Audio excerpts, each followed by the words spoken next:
Oh, I didn't get any call. Probably should get them fitted.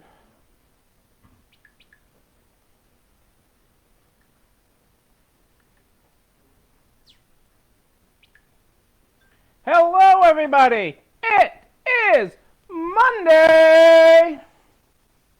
How are we doing today? Happy Monday to you. Nebraska, Angie's in first. How about them apples? Howdy, Angie. Great to have you here. Great to have you here. Glad to have you join us live tonight. Jennifer, how are you tonight? Good to have you here. I owe you a response on something. I know I do. I thought of you today, and then I was finagling my printer. What's happening, folks, tonight? What are we grateful for this Monday night? Hey, Rose. It's a safari out there, Rose. What are we grateful for tonight? I'll start you off. I'm grateful I was able to donate blood today. Red Cross blood donor today. Made time in my schedule for that. The need is great. They are also now testing blood for COVID antibodies. So they report back to you on whether you have the COVID antibodies. Not that that necessarily means anything yet, but yeah. Oh, that's good, Jennifer. I have some car time tomorrow. I got to go to New Hampshire, so maybe I'll catch you while I'm on the road tomorrow. Because I will be driving to the Granite State tomorrow at some point. And then driving back from the Granite State at some point. Oh, what are we grateful for, folks? I gave you mine. I kicked it off tonight. What are you grateful for this Monday night? Where did I do with my other pile? On my blue pile. Ah, there it is. Oh, whoa. Huh. Oh my goodness. I'll bring it back to you. I need to show somebody that. Okay. My blue pile's going on tour. Ah, what are you guys grateful for? Tell me about it. I want to know. I know you have things you found to be grateful for this Monday. We also got our trees up for the town's Festival of Trees. They auction off trees every year, and Cassandra and a team worked on that today.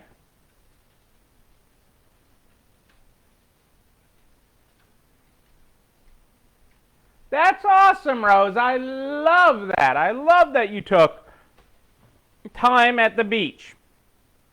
Took time at the beach to clear your head and find inspiration. It's such a great place to find inspiration.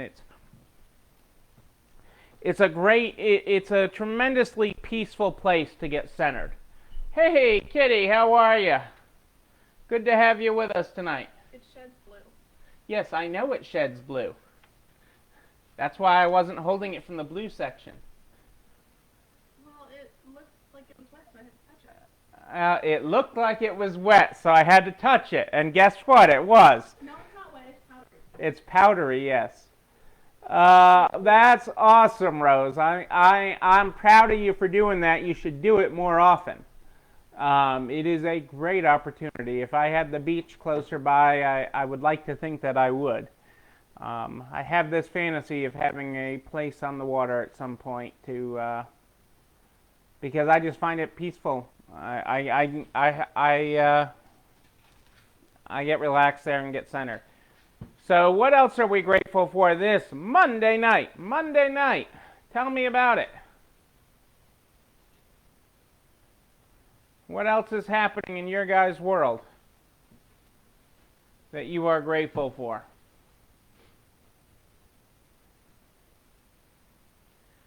It was a steady Monday, too, for sales, so I'll take that, too. Always happy to see the register ringing a little bit. That's a good thing.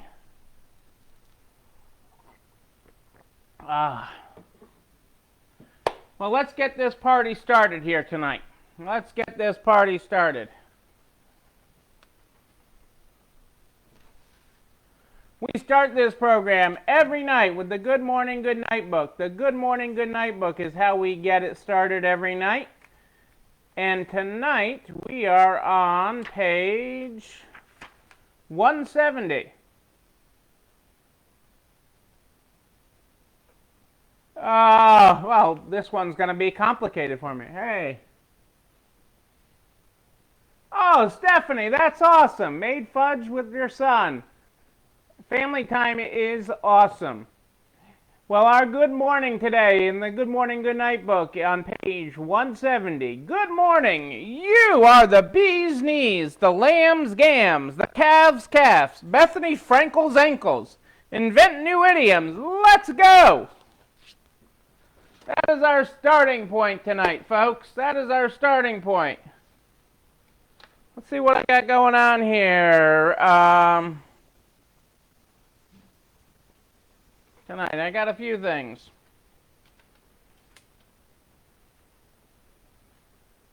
We got to go over some of the stuff that's been in my pile. Clear out some of my pile here today of news. This was kind of interesting from a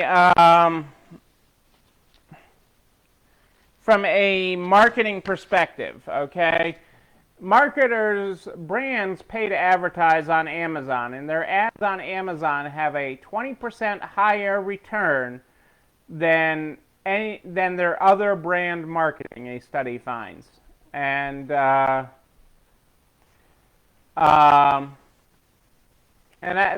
is, not terribly surprising because of the direct connection and there, but when you think of all the ways that they market, and that's why, I've covered before what CVS is doing to get their brands to market across their platforms and across their apps, and what Walmart is doing with things is to create a similar advertising platform for brands to be able to actively market on their platforms. So it is kind of interesting, but it's more interesting following what they are doing throughout that. Now I'm hungry for fudge. I don't know about anybody else. Last night we were on brownies. Tonight we're on fudge. TikTok gets a reprieve as the U.S. puts the app shutdown on hold. So that is on hold. There's an injunction against it. And the government is appealing the injunction. So, I don't know what's going to happen with that in the long run, especially with the change in administrations, but it's good to be aware of it. We're going to come back to that.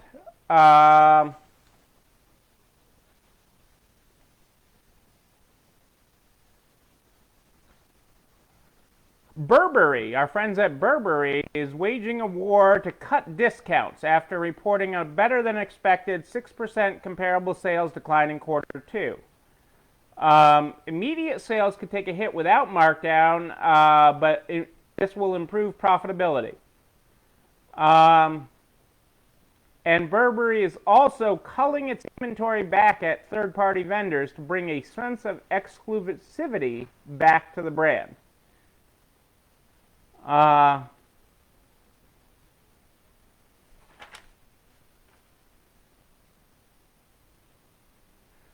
But, you'd be wondering why they did this, especially with luxury sales could decline 29% this year.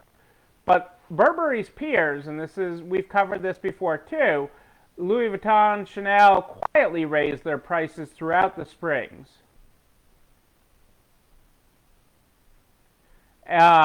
They wanted to protect their margins, but unlike Burberry, they rarely, if ever, discounted to begin with. Walmart. Walmart is adding pop-up e-commerce distribution centers. Well, that sounds, how do you do a pop-up distribution center? This is, again, how do you innovate? How do you pivot? How do you change the way you do business? Okay, and Walmart is doing this by carving out areas in their existing distribution centers. On the surface, you'd say, well, that doesn't sound like a big deal. But it is a big deal. Their distribution centers are set up to load pallets of stuffs on their trucks going to stores. They don't say we're sending 1 bottle of Tide to this store. They send a pallet of Tide to this store. Okay? Case packs and pallets is what all their warehouses are designed. And they're incredibly efficient. I mean, I don't know if you've ever been in a Walmart distribution center, but they are incredibly efficient. So now you're taking and carving out areas within their distribution centers, okay, to pull one-off orders. 1 item, 2 items going to a person. And so they are doing that because they know this holiday season they're going to have even more and more orders. I'm surprised they're not putting more of an emphasis on doing it from the store, okay, and setting up teams within regional stores to do it. These one-off products on the shelf is the part that surprised me. But they are converting in 42 warehouses. They are taking huge amounts of square footage. Did it give me a amount? Hang on a second. I just want to see if it told me the amount of square footage they are dedicating to this in each of the warehouses.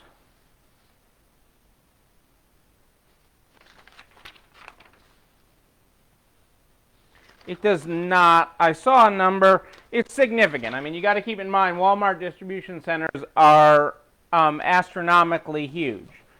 And so this change is to be responsive and to get their orders to their customers faster. So we'll have to see how that goes and how they compete. But they've been doing a good job thus far during it. I'm going to come back to that. As reports are out there about COVID-19 vaccines coming to fruition, one of the big distribution partners for this, besides the major drug chains, your CVS and your Walgreens, is going to be grocery stores. Not only because of their access to the public, but because some of the vaccines that are being developed require extreme cold storage. Okay? And that the pharmacies aren't set up for. They're set up for normal refrigeration, but they are not set up for cold storage the way a grocery store would be. So that is the other reason why grocery stores are a big part of the distribution network for the release of a vaccine. So just wanted to keep you up to date on why that was. And while we're talking about grocery for a second, grocery shoppers are turning to premium products. And this is interesting because you're seeing some of this in resale as well. Okay? When the pandemic started, grocery shoppers focused on stockpiling canned goods, beans, and other grocery staples as they prepared for a lockdown. Recent sales data shows, though, shoppers are focused on buying more premium items, including specialty cheeses, high-end coffee, with year-over-year sales of premium products climbing nearly 2%. So that is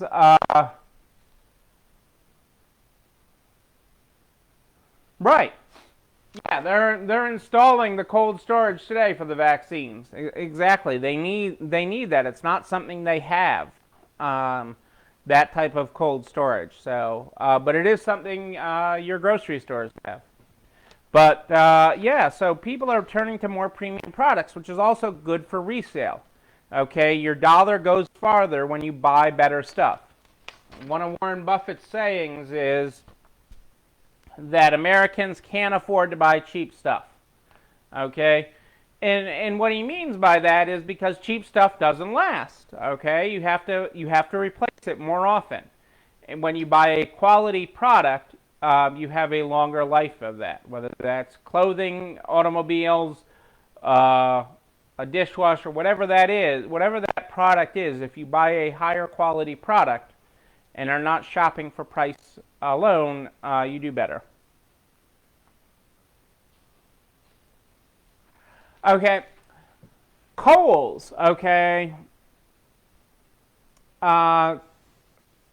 Kohl's is, again, continuing to work on growing their way out of this, okay?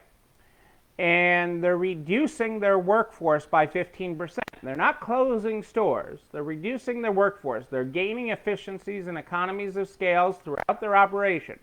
Corporate and store workforce by 15%.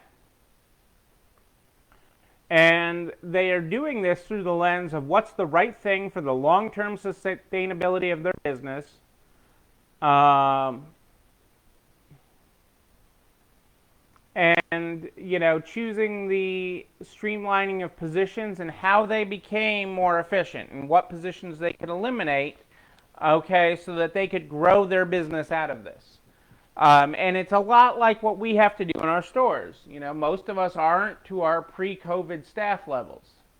Most of us do not have our pre-COVID staff levels up, and we're doing that to maintain operations, and we're finding different ways to adjust. And I hate to overuse the word pivot, but adjust really our businesses to the business we have and the business we're able to do, and find ways to achieve more with less, okay?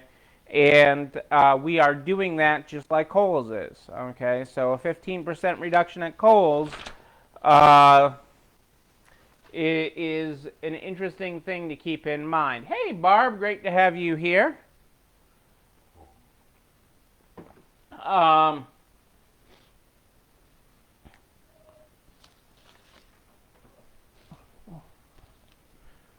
Walmart, again, in the news. What else could they do for your pet besides their dog food?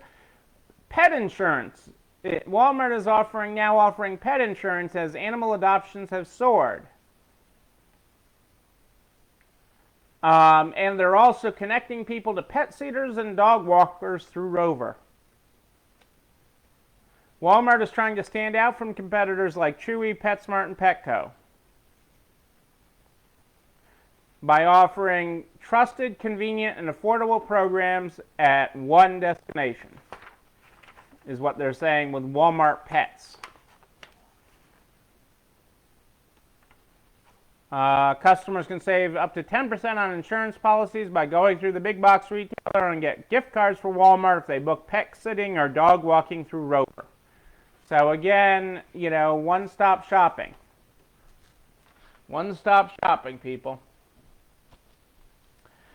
Gap is giving online shoppers flex payment. It's the thing of the season, okay? Layaway isn't the thing of the season, but offering buy now, pay later across all the Gap brands, Gap, Old Navy, Banana Republic, and Athleisure e-commerce platforms. They're using Afterpay. I know some of us are using Sezzle, and PayPal is now doing the pay in 4 available as well.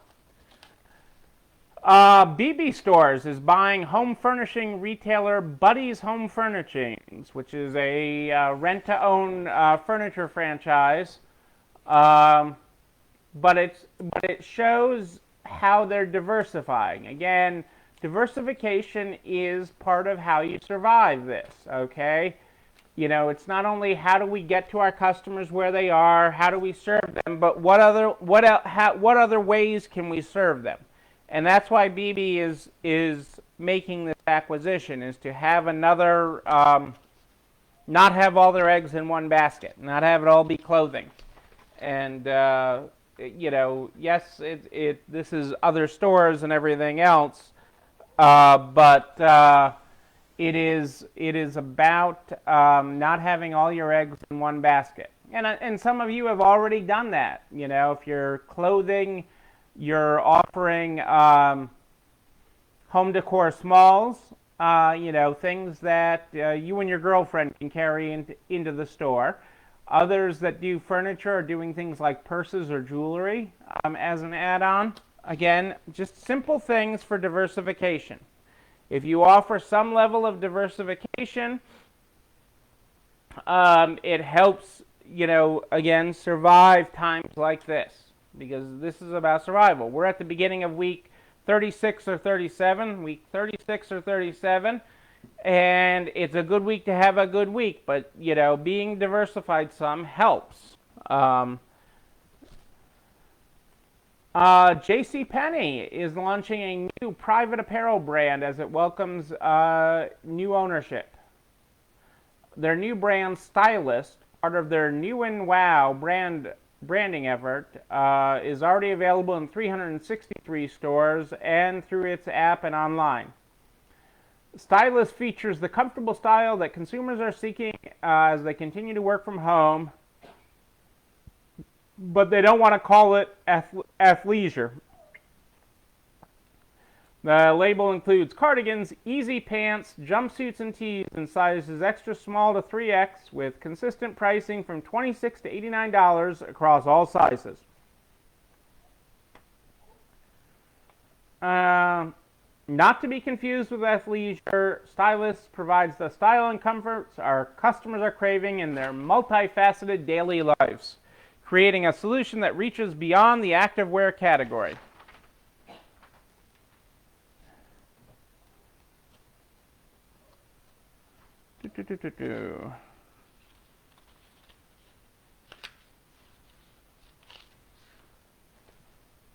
Target is free loyalty program. So this has gotten a lot of play. Let's talk about this for a minute. Okay. Yeah, exactly, Kitty. You are correct. Target's free loyalty program nears 80 million members 1 year after launch. Target Circle offers have totaled nearly $2 billion over the years since it rolled out the rewards where customers can earn 1% back on purchases. Target said with the program it's offering almost 1 million more deals to customers during the holiday season than in 2019. 1 million more deals. How the heck do you do that?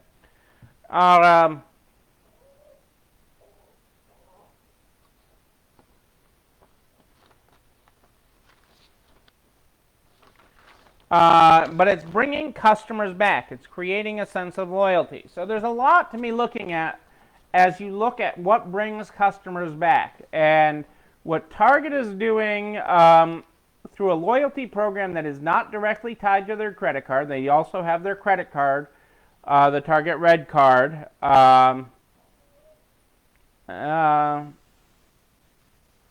And they can get, this is driving,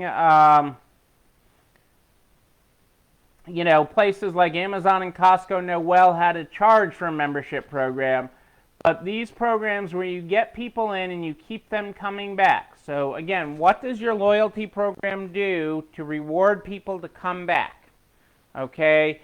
Because when you have a good loyalty program, you're looking to increase visits or increase spend or both. Okay? So you want to increase the frequency, so you need to know how often your customers are visiting you, so you can increase their lifetime value, or you need to increase their average spend. So if your average spend is $22, you're looking for a loyalty program that rewards at $25 or $30, okay, to get that incremental spend up. And Target is being successful with that. Claire's is unveiling its first loyalty program, copying, the success of what others like Target are doing.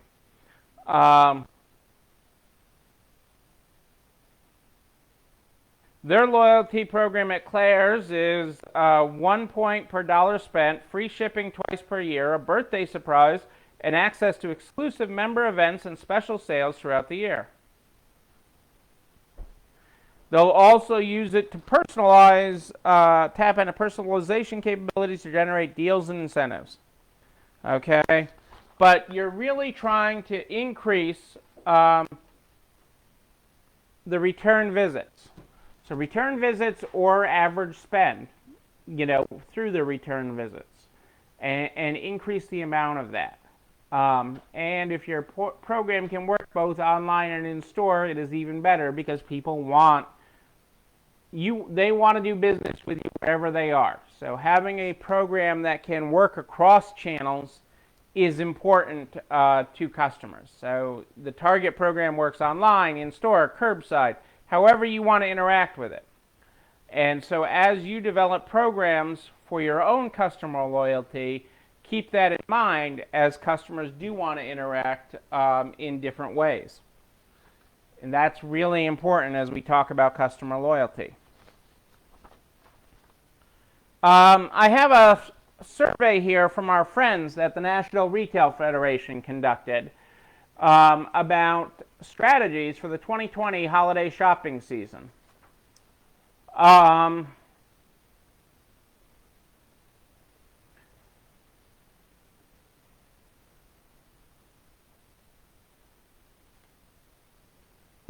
of the questions centers around fitting rooms. Are your fitting rooms even open? And the majority of people are yes, where they're allowed. But then a typical holiday ad would be adding more fitting rooms, okay, creating temporary fitting room spaces and doing different things. And this year, over 50%, 86% are no, or no, probably not going to add additional fitting room space this year.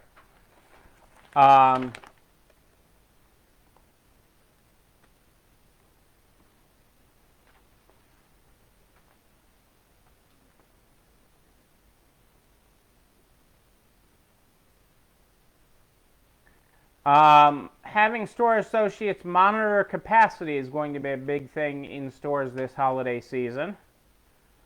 Heavily promoting online shopping as part of a COVID-safe shopping. Appointment shopping got a big no, with most retailers not looking to do any form of appointment shopping.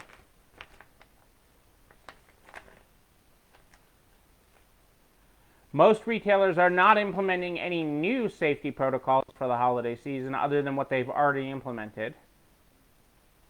But are prepared to increase cleaning standards as traffic necessitates, as volume of traffic necessitates during the holiday season.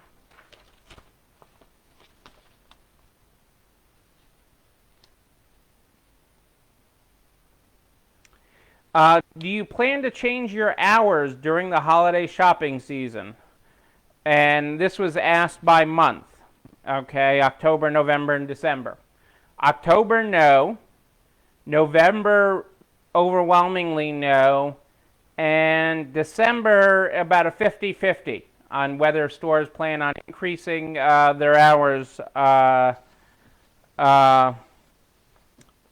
in December. So stores are looking to potentially increase their hours in December as demand does it.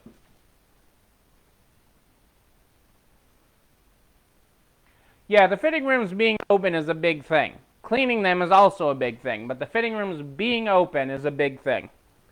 It definitely affects sales. And definitely something our customers want.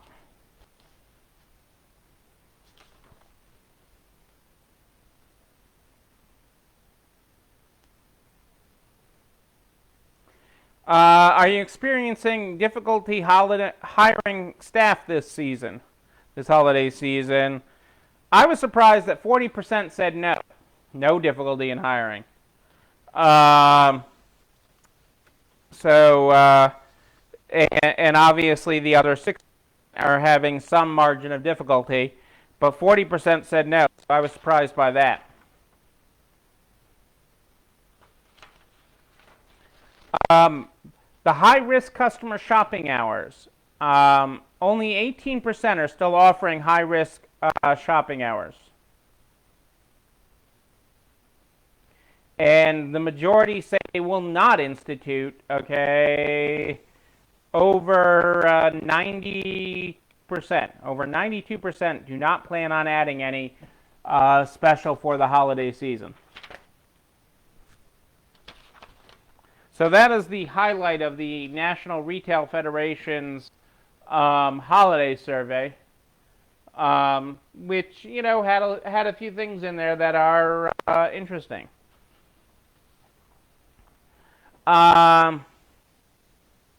the various new restrictions that are coming out in some states that are rolling back things and everything, retail associations led by the National Retail Federation and other business groups are actually fighting them hard this time. Back in March, they accepted that doing the civic duty, but this time around it's different. Okay, saying that a small store is the cause of the spread is not really working. Hang on a second. I have a thing here.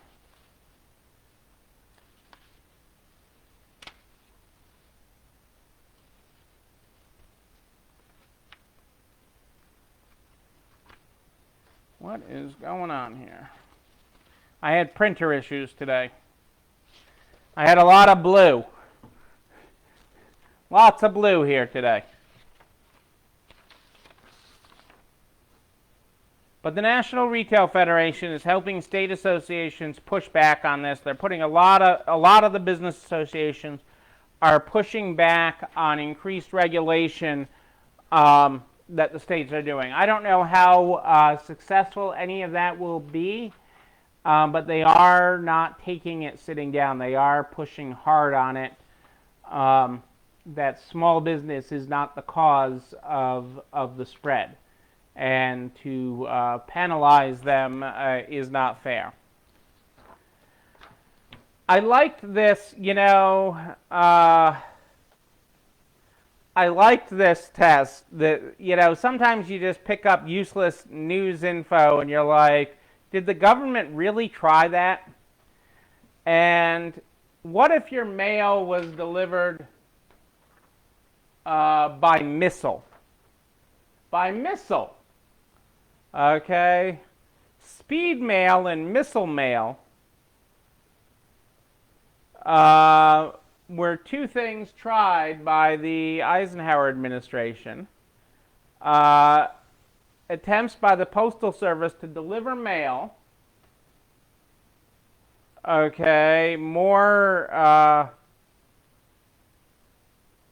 more efficiently, with speed mail being a low Earth orbiting mylar balloon that acted like an early form of telecommunications satellite, and missile mail being a Regulus 1 missile filled with mail that successfully conducted a test flight.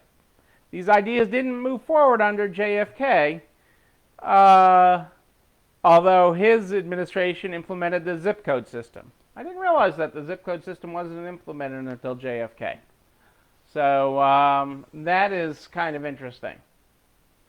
And it looks like I'm having internet or Facebook issues here tonight, folks. So I know I'm still broadcasting somehow here. But it definitely looks like I'm having internet issues. So I'm going to finish up tonight because it does not look like Facebook is playing nicely with me tonight. You know that all the information in this video and everything that I cover goes over to narts.org/resalestrong by noon the very next day. Noon, I tell you. Noon, it's all over there. So you can share it with everybody you know, everybody in business, so we can help everybody get to the other side of this. We want to help everybody, butcher, baker, candlestick maker, get to the other side. So share that out, narts.org/resalestrong. It also helps you stay organized. These videos are all there in order, and you can like, comment, and subscribe by clicking the bell right there on the YouTube channel. I am here every night at More 8 Than Ish. More 8 Than Ish, live every night in the Narts private Facebook group. You can find me here. If you have a question in between, you just email me, Neil, N-E-I-L, at ECIstores.com. N-E-I-L at ECIstores.com is where you find me. I'll be back here tomorrow night at More 8 Than Ish. We start this program with the Good Morning, Good Night book. The Good Morning, Good Night book is how we start it. Right there, the Good Morning, Good Night book. If you were not here at the top of the program tonight, we are on page 170. Good morning. You are the bee's knees, the lamb's gams, the calf's calves, Bethany Frankel's ankles. Invent new idioms. Let's go. Our good night tonight is good night. You're the cream in my coffee, the sugar in my bowl, the absinthe in my cocktail, the syrup in my Slurpee. Tasty dreams, let's go. There's your graphics, folks. Ladies and gentlemen, I am Neil Abramson. I do like a good party, a wedding, a bar mitzvah. Who knows, maybe I'll get invited to an inauguration. You never know. What I do know is I'll be back here tomorrow night at more 8 than ish. And until then, know that you, and you, but most especially you, yes you, you're not alone running this store. It's time for dessert, everybody. Let's have a great night. I'll see you tomorrow.